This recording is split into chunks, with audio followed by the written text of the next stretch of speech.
So thanks for watching this video. I've re-recorded it in 4 parts to help people understand hygroscopic salts. It's not properly taught in this country, and I suspect not elsewhere. They're salts that originate from the historic burning of coal and to a lesser extent from animal excretions. You get them around farmyards and so on. I have asked the PCA to investigate it because it's used as the excuse for rising damp treatment. It's very rare that rising damp is ever the root cause. They cause deliquescence and result in dampness on walls. They form a deliquescence is a form of condensation, so it can look very similar to condensation. It can be triggered by condensation. In fact, hygroscopic salts are generally triggered by something, either the replacement of plaster or penetrating damp. So here's an example. Now this one's interesting in that the hygroscopic salts can be seen about 1.5 and possibly even 2 meters above ground level, which is much higher than normal. And the reason why is because the ground has been built up at the back with decking, and that's so hygroscopic salts will want to find their natural zone, which is typically around 1 meter above the ground or up chimney breasts. So have a look at this survey and have a look at the other ones, part 2, 3 and 4. They're all quite interesting. They're all different. And one of them shows the solution. Well, they all discuss the solutions, but one shows an actual damp wall, chimney breast after it's been treated. So yeah, have a look at that. Thanks. So the owners bought in February last year. Nothing came up in the survey, but then this damp showed. Here's the survey. So this is the wall up to that level. And we're going to have a look outside, but apparently the ground level is quite raised. And then here we have a vent and some damp around here. It's damp proofed on the outside, but obviously that doesn't make any difference. It's a solid floor here. So this is the outside, and this decking is raised. Yeah, but it's more over here because that's the vent, so it's yeah. It's more like this area. There's been damp proofs against rising damp there, but so the specific issue with this type of paint is that can you see how it's very slightly bubbling up, and you've got zone. Yeah. You haven't got much in the way of cracking. I think what you've got on this is that it was an impermeable paint or semi-permeable paint, and a less permeable paint has been painted on top, perhaps at the time of the sale. It's quite often what people do is they just quickly whitewash everything, and what you need is an impermeable paint, because, or at least one that's less permeable than the internal paint. You can see some of my reports. I talk about it. But so what can happen is it becomes absorbed through the paint, and because it's got these little micro cracks. I mean, it's difficult to tell because it's been painted over. But do you see how it's rough in places? Yeah. And like the bubble in here. Yeah, exactly. And so the water gets in through that and then can't come out because some of the paint is impermeable and some is permeable, but it then goes inside, and you've got a very light brown stain. It's almost it's almost not visible. So I think what you're doing, you're getting a combination of the moisture coming through the paint. It's a very simple solution. Basically, you just repaint it with a. You want to sort of scratch it back as much as possible, wire brush it back as much as possible, and then paint it with an impermeable paint. Like Dulux do one, Zinza do one. Don't do a sort of standard Weather Shields type masonry paint. The builder that did the repointing, he bought me a paint. I'll show you because I obviously haven't put it on yet because I wanted to have the survey done first. This paint is branded as water resistant rather than impermeable. It allows some water to get in. It's difficult to tell on the outside, but this is the type of paint that I see going wrong most of the time. I would also say that you can see that there's moisture growing. There's moisture there because there's plant growing. Yeah. And you do have a risk when you don't have some sort of plinth. You get a risk of water bouncing off the decking and then onto the wall. Although having said that, if it's really well painted, that you'll get rid of that problem. But this will need to be painted as well, yeah, because moisture can get through that. Although it's relatively impermeable, that it's still going to have some degree of permeability, and likewise on these ones. So relatively easy solution, but I think you're also getting condensation inside.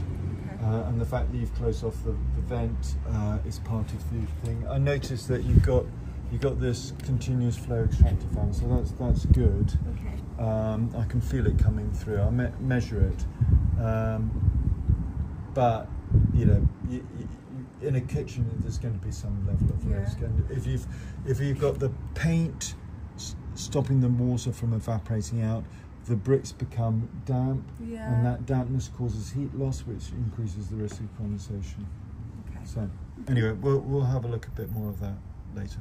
So here we got examples of defects where they haven't painted over them, presumably because it was hard behind here, but they're still defects.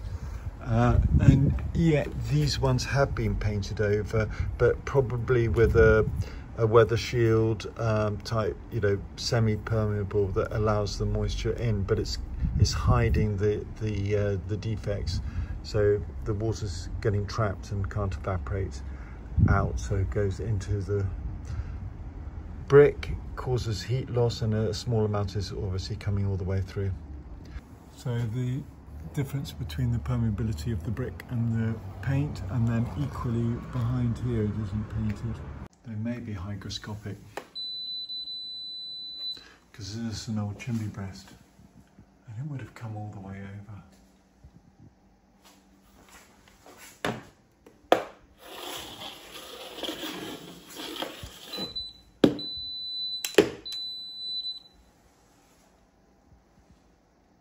You've got rust up here, which tells me that you're getting condensation as well. You can see, well, I'll just double check it, but what looks like condensation dribble marks. Yeah, it's damp there as well.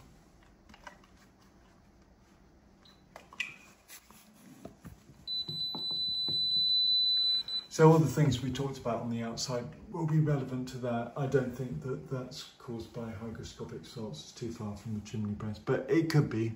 It's possible because this is all linked up underneath here. So if it was replastered, it could have happened during that replastering. But all the things that I'm recommending. So you want to deal with the penetrating damp and the condensation first, and then see what remains, and then deal with it as hygroscopic salts at a later stage. But it's benign, so it's more of a visual thing. Okay. So this is recycling.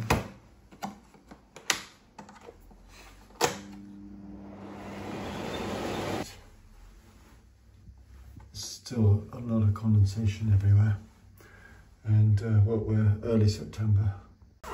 Nothing is working until this is switched on, presumably.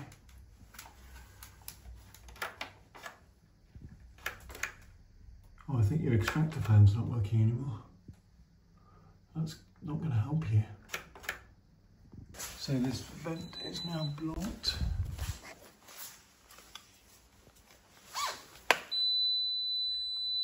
Damp there, but dry there. So this is dampness above a solid floor that's going into the corner there.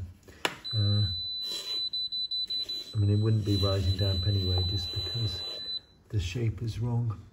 Anyway, it's been damp proofed on the outside, but condensation will form on the solid floor and move up. So here we are below ground from about there.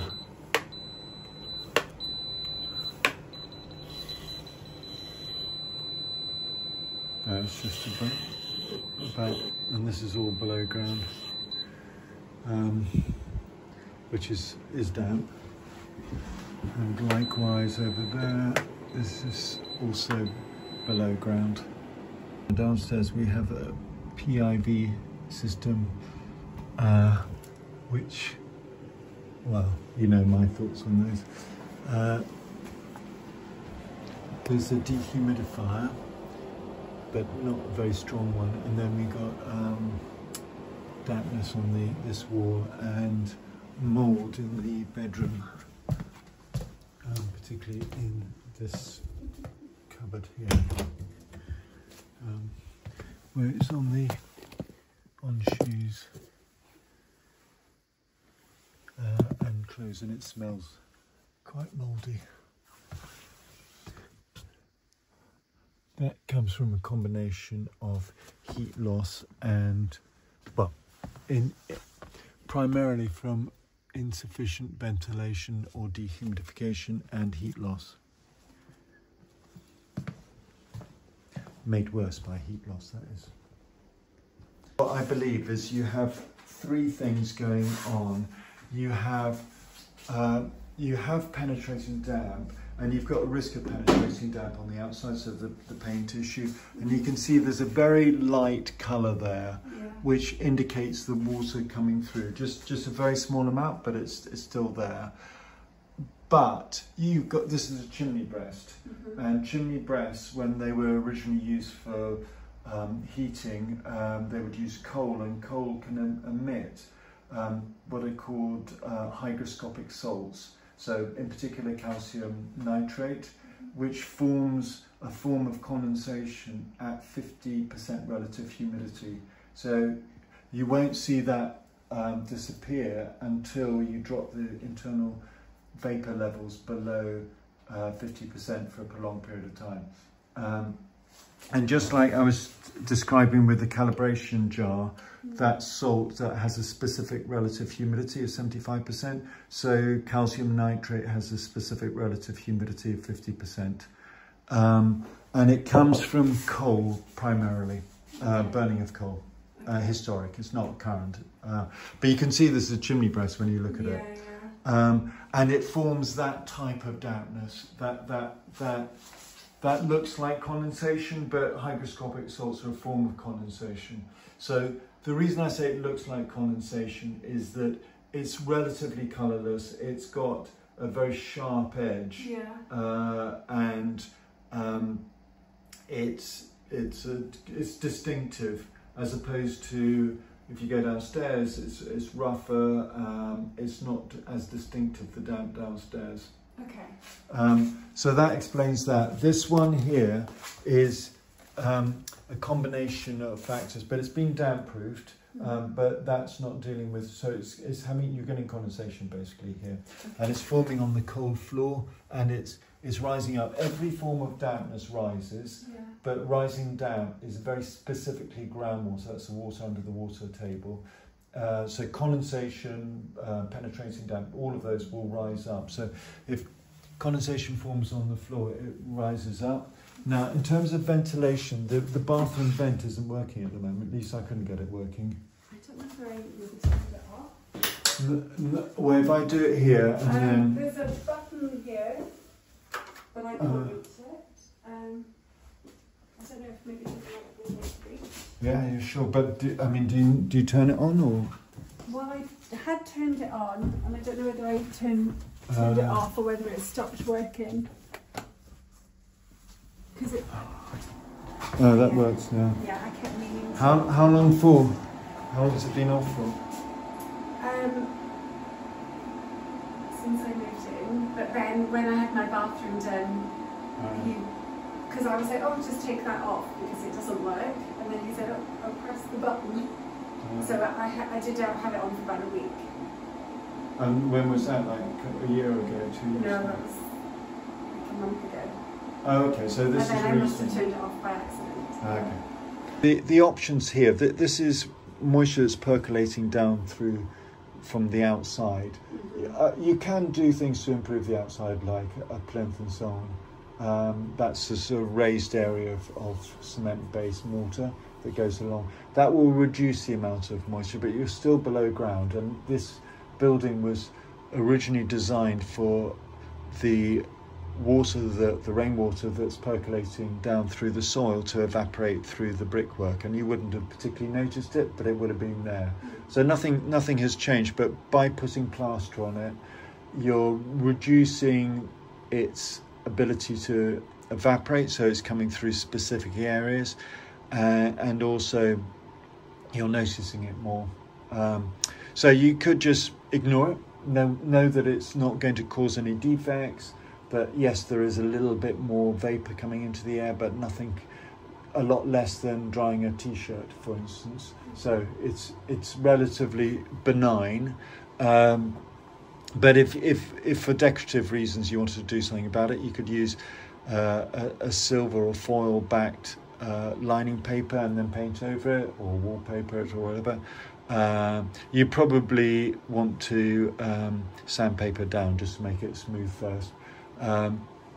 You could use damp proofing, but that would be very expensive. And frankly, the third option is probably the better one if you want to go down that route, and that is to use thermal insulating plasterboard. And you would essentially hack away the plaster, because anyway that's slightly disrupted, and replace with is PIR, which is a sort of plastic. Because you're on the ground floor, you don't have a risk of the issue of condensation forming within the wall. So if you're above a timber floor, you shouldn't do this. You should use other forms. But it may be that it's a bit thicker. You can get different thicknesses, but the benefit there is you're also getting the insulation. So it's blocking the moisture and you're getting the insulation. You always get a slight issue around the where you stop and go on to normal plaster again. So for instance, I don't know if this is hollow in here, so you could get a bit of a risk there if you go down that route. You know, if it were me, I would probably just leave it and just accept it as part of the feature of the property, you know. But that's, you've got this a similar sort of issue here. Again, it's below ground. It's not going to go anywhere. It's not doing any damage. It's not going to be the cause of the mould. Okay. There'll be a very small contribution, but it's minuscule. You got the dehumidifier, but I think you need to upgrade that. Yeah. And you also, as you know from, so the greatest source of vapour in the property is us humans. Yeah. And it's about 3/4 of a litre per person per day. So you've got no ability to open the window, or you don't open the windows. Yeah. So, which is fine, but I would just have a bigger dehumidifier. And you're drying clothes upstairs in the same area, and vapour moves through diffusion like smoke. So the fact that you're drying clothes, if somebody was smoking upstairs, and you would soon smell it down here. So if you are drying clothes, I would use a dehumidifier next to them, or try and dry them outside as much as possible. But that's not so easy in this country. Not at the minute, no. Okay. So the vapour in the front area, sorry, the mould only results from excess vapour. Mm-hmm. It's made worse by heat loss, but it's not the heat loss, it's the excess vapour. So mould will grow where relative humidity goes above 85% for a long period of time, for a prolonged period of time, and the vapour is, if you do what I'm going to recommend, which is follow Joule's law, and Joule's law is to always keep the internal vapour as measured in degrees centigrade by dew point. If you keep that dew point below the outside temperature all periods of time, then the risk of mould virtually disappears. But you may do some additional things like putting a dehumidifier in there. Yeah. You could think about insulating the walls as well. Yeah. Okay. And that would help. That would help. Yeah. Yeah. Okay. I'll have a look again. So here we. I don't think that's going to be the primary issue though.